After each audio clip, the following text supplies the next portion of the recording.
Bonjour à tous, j'espère que vous allez bien, c'est NT et aujourd'hui on se retrouve pour parler de la biostatistique et notamment on va voir la loi binomiale, comment faire pour la maîtriser, comment faire pour la repérer, c'est surtout ça, comment faire pour repérer dans un énoncé quand on est dans une loi binomiale. Je vais vous donner les codes, alors c'est très simple. Première chose, on va revenir sur la notion de loi binomiale. Je vous rappelle que pour avoir une loi binomiale, il y a plusieurs conditions. Alors, première condition, c'est qu'il va falloir comprendre qu'on est dans une épreuve de Bernoulli. Alors, une épreuve de Bernoulli, qu'est-ce que c'est? Rappelez-vous, c'est lorsque vous avez deux issues, soit un succès, soit un échec. D'accord? Succès, échec. D'accord? Ensuite, il va falloir comprendre que vous aurez forcément un nombre n et un nombre p. Donc c'est ce qu'on appellera donc le binôme n-p. N, ça va correspondre finalement à un nombre de répétitions et p, ça correspondra à une probabilité. Jusque-là, ça va. Donc en général, dans un énoncé, vous avez forcément un nombre de répétitions, une probabilité, et soit un succès, soit un échec. Par exemple, un lot conforme, un lot non conforme. C'est soit un succès, soit un échec. Une fois que vous avez ça, on va pouvoir partir sur la formule. Alors, la formule de la loi binomiale. Rappelez-vous, c'est P x égale K, et ça va donner donc K parmi N, P exposant K, 1 moins P exposant N moins K. Alors, on va un peu décortiquer tout ça. Alors, première chose, est-ce que vous savez comment on calcule ça? Je vais vous faire des petits rappels. K parmi N. Donc, en fait, ça va être N factoriel sur K factoriel, N moins K factoriel.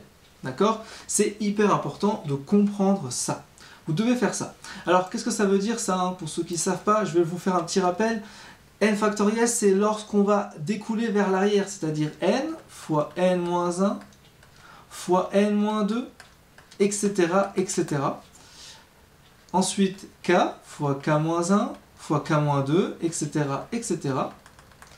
Et n-k fois n-k-1, etc., etc. D'accord? C'est comme ça que ça marche. Alors, il va falloir maîtriser ça par cœur, je dirais, plus à l'oral, enfin au mental plutôt, que à la calculatrice. Pourquoi? Parce que de manière très simple, dans très peu de calculatrices, vous pouvez faire les factoriels lorsque vous aurez que des calculatrices de collège. Si bien sûr vous avez des calculatrices niveau lycée, normalement vous pouvez le faire. Mais au niveau collège, on n'a pas cette fonctionnalité. Donc, comment faire par exemple pour faire 8 parmi 10? C'est très simple. Vous faites 10 factoriel sur 8 factoriel, 10 moins 8 factoriel. Ce qui fait que ça vous fait 10 fois 9 fois 8 fois 7, etc., etc. sur 8 fois 7 fois 6, etc., etc. Et 10 moins 8, ça fait 2, donc ça fait 2 fois 1, etc. Enfin, 2 fois 1. Et puis du coup, ce qu'on remarque là, c'est qu'on peut tout de suite simplifier tout ce qui est à partir de 8 en haut et en bas. Ce qui fait que au final, ça vous donne 10 fois 9 sur 2. 10 fois 9 sur 2, c'est donc 90 sur 2, 45. Voilà comment faire deux têtes, un produit avec du factoriel, de manière très simple, sans calculatrice. Ça vous permet d'aller beaucoup plus vite. Donc il faut maîtriser ce mode de calcul. Donc je rappelle, pour la loi binomiale, il y a trois conditions importantes. N, qui correspond au nombre de répétitions.